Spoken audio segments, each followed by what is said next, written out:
Welcome back to Chic Between the Lines. I'm Christina Dandar. And I'm Sara Fay Egan. And we are so excited to talk about all things chic, pretty, entertaining, preservation, design, party planning, lifestyle, all of it. Yeah, we're back to talk about it all. Okay, before we dive in, you're going to be so proud of me. Let's hear. Last week you told us to wear a statement piece, and I have both a scarf and a belt.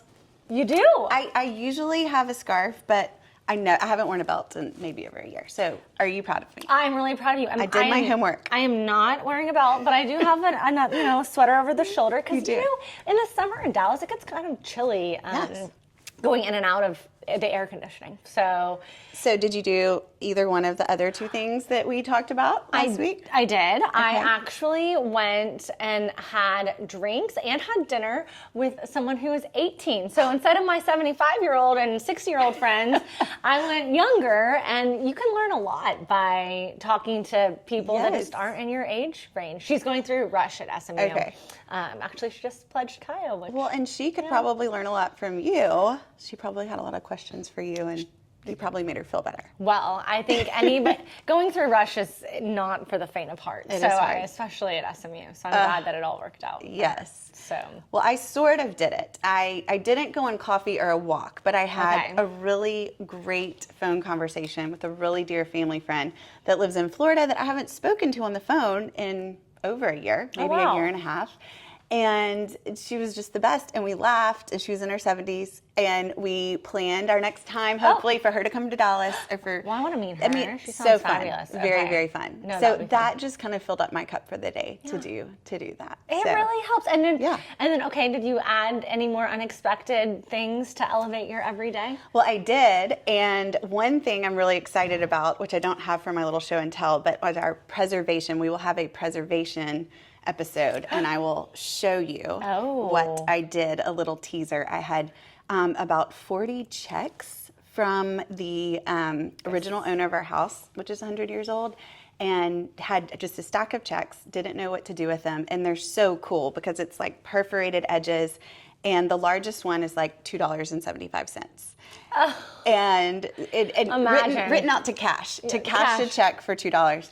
And so I took them and framed them between two pieces of lucite to put on the wall. And so I'm so excited. Creative. So it's a conversation piece. It's something old. It's something that most people would just put in a file cabinet. And just not even think about. I'm excited to live with it. So I'll show you one day. See, it's at the framer now. That is the Sara Fay way. Honestly, we should quote that, because your mind again just thinks of how to take these really unique things and make them put an unexpected twist on it. I wouldn't even think to frame a check, but it's especially one that wasn't written out to me.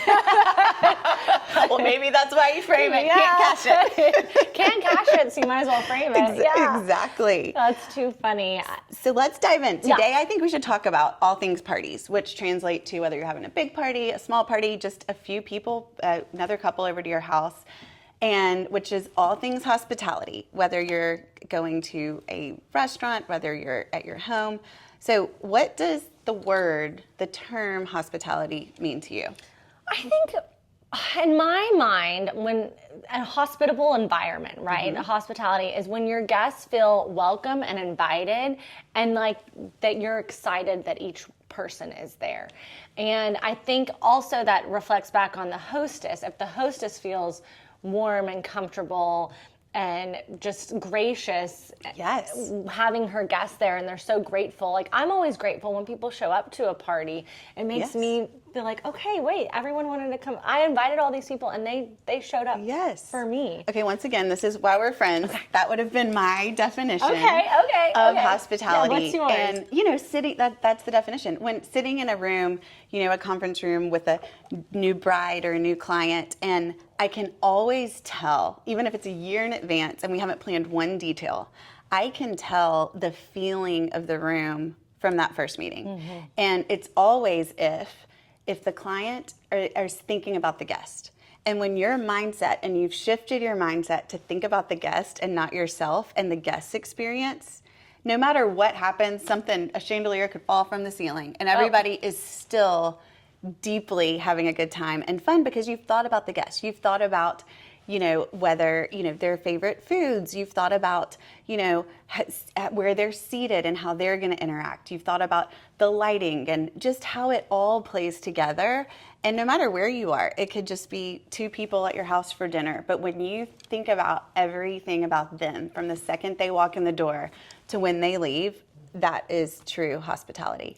Well, I think that's so true, Sara Fay. Like it shifts the mindset from me, my party, my event, my wedding, to, okay, how am I going to make everybody feel when I'm here? Right. It's all about the feeling. I've actually used that for dating recently. I've been like, okay, I'm going to focus less about myself and more about how do I feel when I'm around this person. And it kind of is a shift. It's a mindset shift. It's a mindset shift. And I feel like as I've gotten older, it's a way of life. And so whether it's hospitality, Southern hospitality, as I like to say, which both of us being Southerners, it takes it even to the next level of all things chic and all things hospitable. But I just think even when you're with friends, if you're thinking about how you feel, but you're thinking about, how they feel as well. I'm saying this wrong.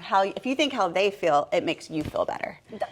100%. And you're not even thinking about yourself. But if you're thinking about your guests and you're doing something, it's just like when you do something, like charity work or volunteer, and you don't realize that's going to fill you up more. So when you think about your guests and you see the smiles on their faces, it's just, that's hospitality. Makes it all worth it. It makes me think, I went to a wedding this summer that almost went viral on my Instagram. Everyone it kind of did go is viral, dying actually. to sit and have coffee with you and talk about this wedding. Everyone wants to know about this wedding. Texting me and she goes, okay, when you get back, we have to debrief. Yes. I was actually a +1 to this beautiful wedding, and it was ironic because I sat next to her at a dinner, or a lunch months before, and she was telling me how she's getting married in Lake Como. I was like, that sounds amazing. I've never been. And then my friend asked me to be a +1 and with her, so I went to the wedding and went to Lake Como, and it was the same thing. She thought about every moment and how her guests would feel, and they were so incredibly, and as a +1, welcoming and gracious, and every moment. There wasn't a moment where I wasn't at least entertained, or nobody felt like they were just there to be there. I am not often jealous of other weddings or can't stop looking at every detail because, a lot of times in being in the event industry for so long, you feel like you've seen it all. But that, I could not stop waiting. Crazy. The synchronized swimmers. Yep, there were synchronized swimmers. I'm dying to have dresses, synchronized swimmers. I love it. Were so pretty. They were so pretty. But again, she was having fun, so she was thinking about her guests, so it seemed like she was probably enjoying herself because she had thought through all of that first and wasn't stressed. Well, it was interesting too because the wedding started at 4, and it ended, the end time on the invitation was 1:30. I kind of was like, there's no way I am staying from 4 p.m. and the car had to pick us up at 2 or something. And that's when the ceremony started. So we got there even earlier. I was like, there's no way I'm going to be able to hang for that long. Well, I was entertained the whole time. So what was your favorite takeaway out of all of that? The takeaway was, again, how you felt immediately walking in. There's beautiful violinists, the flowers, there was a drink to start. So you kind of got comfortable. The drink is key. The drink is Even key. if something's going wrong, if you've got a beautiful silver tray and you are giving the guests champagne, I am switching the conversation, but one time we weren't quite sure if the bride was going to show up for the ceremony. So, oh my gosh. And I had already, once in my career, stood at actually the front of Perkins Chapel here on SMU campus and just had to give the speech that the wedding's not happening, please join us for the reception. And I was never going to do that again, ever. So we were kind of worried the bride wasn't going to show, so we planned a cocktail party before the ceremony to have a beautiful cocktail party. Everybody had champagne, so instead of that awkward moment of them sitting in the chairs thinking about the guests and making the speech, we thought if they have champagne, they're happy. And the bride came, everything was fine. But we had to think through any scenario that could happen. I think that's where a wedding planner comes in to such big play in events like that. Someone that can think through those details so you don't have to. It's the same thing with interior design. To have a designer to think through the scale and this seating situation so you don't have to. You have to analyze the room. And not only, I think people think rain plans and think that way, but You just have to think through, as I like to say, plan A, B, C, D. Right. But on that note, and something you said a minute ago, one of my favorite things are progressive parties or planning something in a location, like even a country club, where people think country club weddings can't do it different. Everybody's been there. I want to do a tent. I want to do a space. But what I love is taking a space, which could be your home too, which, if you're going to a country club, 1,000 people, all your guests have been there. But how do you walk in and think of it differently, from how the guests walk in to how they leave to how they progressively go through the parties? And to me, that's so fun, because then somebody comes and they're surprised, where they think they're coming to a space and it's the normal buffet and the cakes in the bay window, And there's, to add a little unexpected element, you reimagine it, really, to reimagine a space. You've done that just to see some of the photos of the weddings that you've put together in the past were just, you kind of mimicked the mansion in one of your weddings, right? To make it feel like... Oh my gosh, that was cool. One of my favorites, where we, and the mansion on Turtle Creek here in Dallas, which is just beyond fabulous. Iconic and it was an old home that had been restored. And so the restaurant part of it was a home. And then we actually had 2 fabulous weddings there. One, this was before they had an event lawn, but we took the restaurant space and took out all the furniture. Love that space. And redesigned it as if it would have been in the 20s when it was lived in. And so there's a little dining, there's, of course, the living room, which is normally the dining room. There's a library, which is normally dining room. They're all dining rooms.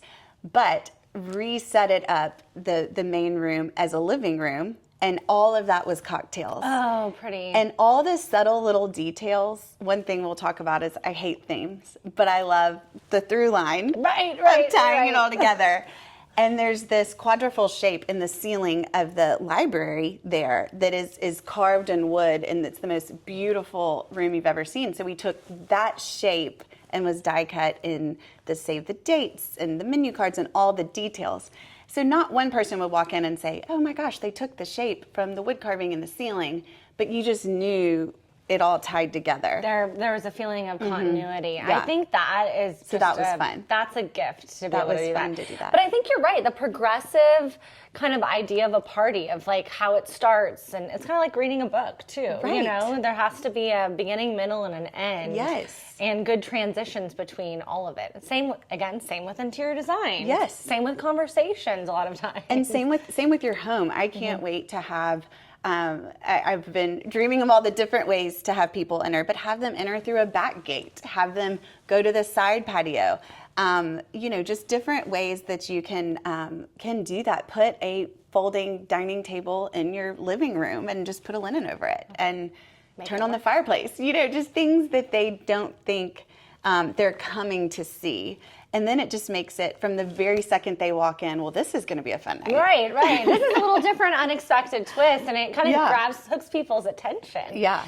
I think that's true, too, like entertaining at home. I love when homes have sort of a circular feel to them. Instead of being like, okay, everything's kind of sectioned off, which I'm not a big open floor plan person in general, but I do like a circular feel of a home, of where people can start in the living room, and we'll see Sara Fay's home later for a full Pot of Boxwood home tour, but we'll also see all these amazing vignettes of it. So the first time we were in her den, now we're in her more formal living room. And it's just beautiful. Y'all are just... Well, there's a lot of little nooks to sit at and be comfortable. And I think we both love the idea of having beautiful things, antiques, but living with them every day. I mean, with my children, I want my children to come in and, I want still to have a beautiful antique, but maybe it's covered in a durable fabric, because I want the football team to be able to come over, and I don't want to have to, have a minor heart attack when there's mud everywhere. Right. I want them to live in that space too. Be comfortable. Yes. So when it comes to different parties and things, like what's one of your favorite layouts that you've done for a party? So one of my favorite ones was actually... well, there's a couple, but I'm going to tell you another one from the mansion, because this was great, because this was when I was told, No. And you know what? I also love problem solving and figuring out, wait, you told me I couldn't do that, but that's going to be so perfect. How do we figure out how to make this happen? Because this is what the bride wants, or this is what the client wants. And this is what's going to be fabulous. And how do we marry all these situations of the issues that could arise, the rules, everything. Don't always love the rules. Rules can get in the way sometimes. So there was another one years later at the mansion too, where they wanted to have a separate cocktail hour. And now they have a beautiful event lawn, which you can put a tent up. But a tent is really one space. And in this size, we needed all the square footage for a seated dinner. And so they really wanted the cocktail hour in the restaurant, as they had seen we had done years before. But you know what the best part of doing things differently? What? A lot of times you get to do it and then they say, never again. Right. So that client is one and done and they have a unique wedding that nobody else has. Can't do it anymore. They realize they should have said no. But it's memorable. So they wanted to have a cocktail hour space, and they wouldn't let us do it inside the hotel. Oh. So we decided to take the circular drive and where the actual Boxwoods are and build a tent over the circular drive. I'll show you pictures of it where just built, normally you would see that as a drive-up space, but built an elevated platform there and recreated what was the mansion bar in that space. So it actually had a totally different feel from the dining tent, to where it had the black and white checkered floors. And the groom was actually a photographer. So we took some of his photography of their travels and framed them like art around the space, which, you know, is so personable. Like, that wouldn't have worked at anybody else's wedding. Right. Which, again, back to, I hate themes, but that works because once you get to know people and you think that's so you, so then you walk in, and that was something that was only them. Right. And, you know, then we opened the doors and went into the dining tent. But that was fun because it was something that had never been done. And, you know, I think people think, especially when you get engaged, how do you do something that has never been done again? Reinvent the wheel, essentially. How do you do that? And you don't, you quit looking at Pinterest. Pinterest is good and bad in a lot of ways. But, you know, it goes back to having original ideas. Yes. Well, you look within yourself and you think, what do I like? What makes sense for me? Because something that made sense for your friend does not make sense for you, and you never want to force anything. No. Because then it doesn't work. It doesn't work. And I actually read a quote about this recently, about how there are no original ideas anymore. And I think we've all just kind of looked to other things and want to copy it. You know, I post a room and someone's like, I want to just link it all, and I want to put it in my space. Which is perfect for some people. It's totally fine. It's beautiful. There are beautiful things, you know, that we're sharing. But beautiful weddings that you're seeing. Right. But also, it's not you, you know? Or when you take an idea that you see and just tweak it a little bit, like if you were traveling, if you're in Italy and you're on the Amalfi Coast, a beautiful martini bar that they have there with the piano player, of course it's perfect in that setting, but what if you did it in your house? What if you had a piano player or had, you know, just a little martini, like an old-fashioned martini party? What if you have something unexpected? So I love going to restaurants or traveling and seeing, how do I make that happen at a party or at my house? I just had an idea. Wouldn't it be so cool? So the Connaught is one of my favorite bars in London. Yes. And they have the martini trolley that comes around. Yes. That would be so fun at a dinner party if you had somebody with like a really pretty martini cart come and shake up drinks. And that would just be like a fun, unexpected event. Doing the whole like, you know. And you don't even have to have a person. You could just have the beautiful cart. True. Pull up. True. And I mean, those carts you can get anywhere. I mean, they have eBay. You can find a martini cart. I mean, you can find them anywhere. So that would be so cute. That would be a adorable. Fun idea. One thing, I hosted a baby shower. Gosh, years ago. Oh my gosh, she's probably in like second grade. I can't even think about it. But we did the place cards, and on the place card had everybody's names and then the meaning of the name. So like Christina means follower of Christ. So that was like on my place card. Her mother-in-law is Marcia, and her name means goddess of war. So it was a little awkward. She was like, I don't relate to this. This must be wrong. Must be wrong. Yeah. And it was just kind of a fun, interesting conversation starter. Kind of like how you mentioned that the place cards last week. My favorite thing, one of my other favorite things, I just get really sad when I walk into a party and it's just a folded little card. Like, you could have put a little more thought into that. Now, you did think through where people are seated, so you get points for that. But I love that. I love thinking of ways to do fun place cards, menu cards. And you know what? I think people also feel pressure. But don't feel the pressure and go cheesy. Just don't buy into the themey. But do you know what I love? I love little things. And so these were my place cards from my most recent dinner party. And it's a little silver egg cup. So cute. Which I have, a problem for little things. So this egg cup, I got at Round Top, and I think it was either $2.50 or $4.50. So and there was a bunch of them sitting there, and they just needed to be polished. Right. And so I got all, 12 egg cups, and now I've been collecting them. And so I just put a little bit of moss in here. And the moss you can just Amazon and get sheet moss. And the little place cards, and I just love little things, and there's so many different ways. So whenever I find something petite, I think, how can I use it as a place card? That's actually a great idea, because there are a lot of little kind of knick-knacky things that you could buy that then that looks so elevated too. Like it does. And then you put the thought into it. And I do think it's nice to have a seated dinner, because that also shows you're being thoughtful towards your guests. Right. And just thinking of how I can do that. And there's so many walls now. That's the thing too. People are getting so elaborate because they see my friend did this and I've got to do something better. But, one-upping. The one-upping, and not feeling that pressure, but just thinking, what's the location? Where are you planning it? And what makes sense with you? Right. So I have another little show and tell, because this was one of my other favorites. I started thinking about this. This is amazing. Sara Fay showed me this on the plane back. Do you remember we were flying back from New Orleans, and you were showing me photos of the dinner party? I got so excited. And because we have all sorts of ideas whenever we're together. And yes. I think we were having Bloody Marys on our Southwest flight back to Dallas. Leaving New Orleans. Leaving New Orleans. Not our best move, but it was fun. It was perfect. So this was a 40th birthday at Galatoire's, which many of you have been to Galatoire's. Quintessential New Orleans. So staple. Much fun lunch. So good. And a lot of the girls there had never been to New Orleans, so that was fun.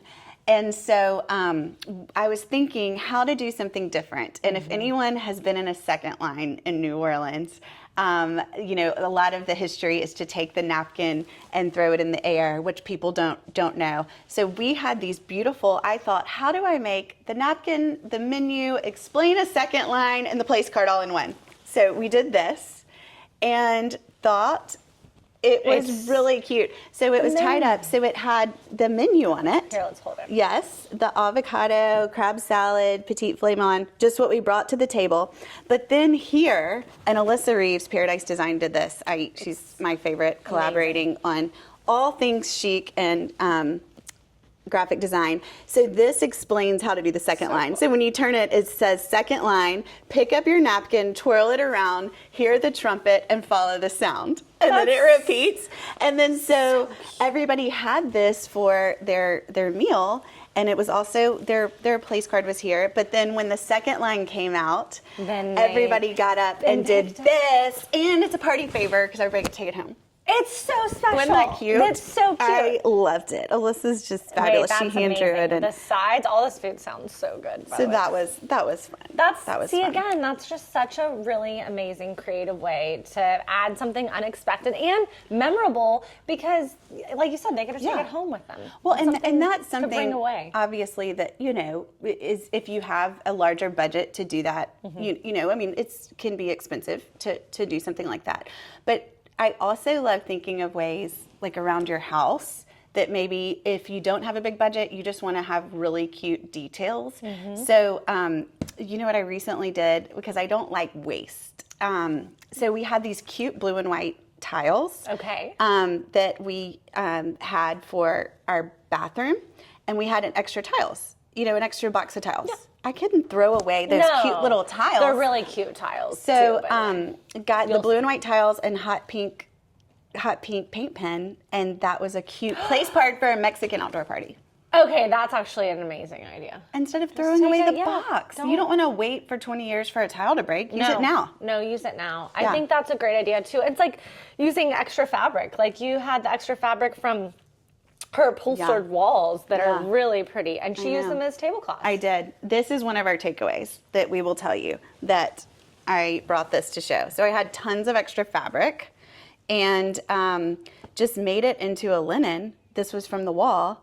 To have a dining table. So and then you just have extra fabric. I mean, because also too, you know, I feel like over the years, I've always had a closet that is just stuck with bolts of fabric. You know, you have to buy 4 yards to make 2 pillows. Right. And so even if you don't have much, get a folding card table and have a mahjong party and just throw the linen over it. You don't even have to have the linen sewn. Just cut it and make it work. Go. Make it work. I know that's making me think I have some extra fabric under my bed. I was like, what should I do with it? Something good. Well, it'll work in a room or it'll work outside.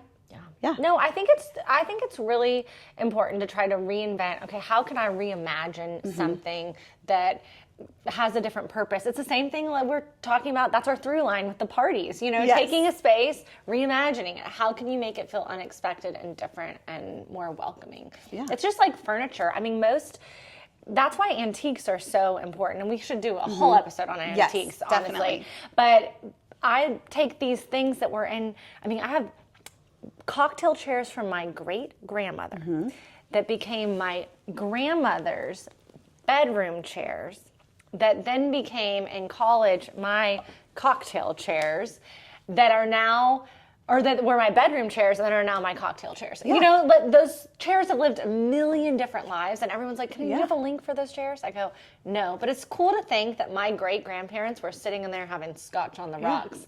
I love it. Now I sit there with my friends and have, you know, a glass of wine. You know where you can find something like that? Round Top. Round Top and my favorite place. Round Top has amazing antiques. Actually, I just did a roundup with Pam. I don't know if you saw that on local Dallas antique spots, because I do think there's something great about just adding that antiquity and history into your home. I love it, and it's fun. I think that's something fun to do with a girlfriend too. It's like I think you're just used to say, do you want to grab coffee or do you want to go get a drink? And why not go for an hour on a Saturday and go antiquing? I mean, when do you normally, you're like just starting to think of like different things to do besides, you know.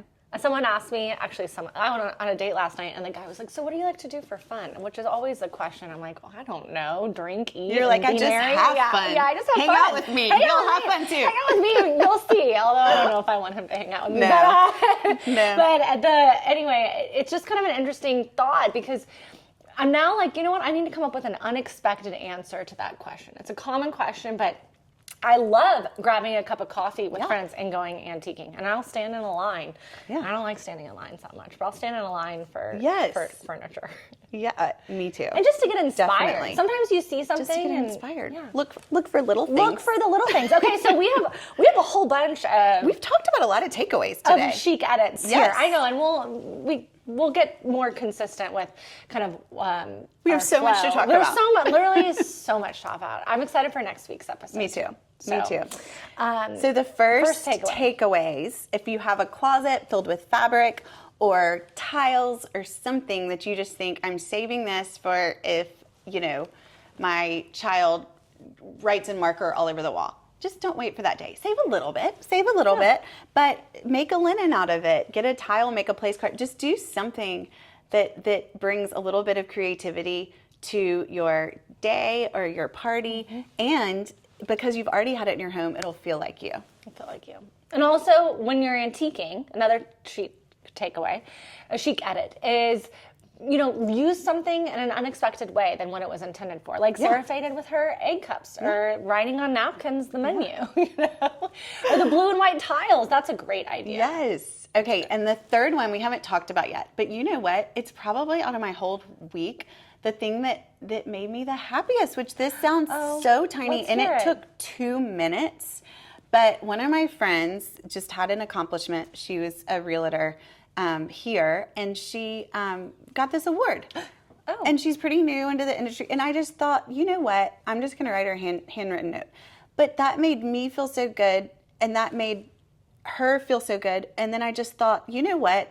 you really only write on your stationery if somebody gives you a birthday present, thank you note, somebody passes away, hostess, or you don't at all and you just send texts or emails. So I just think I really want to try more in my life to write a note for no reason, just to say, your friendship means the world to me, or you've done this, I've noticed, I'm really proud of you. Because that cheerleader, that encouragement, I think it just really deepens your relationships, and then it makes you feel good at the same time. That's so accurate, honestly. The handwritten note, it just shows you put intention and thought in your day to write to that person. And so one for no reason, just to tell somebody you're thinking of them, you were on their mind, you love them. I'm going to do that this week. Yeah. I think that's a great idea. You write me one? Yeah, all right. I'll write you one. Thank you all for watching. Thank you for watching. We'll see you next week. See you next week.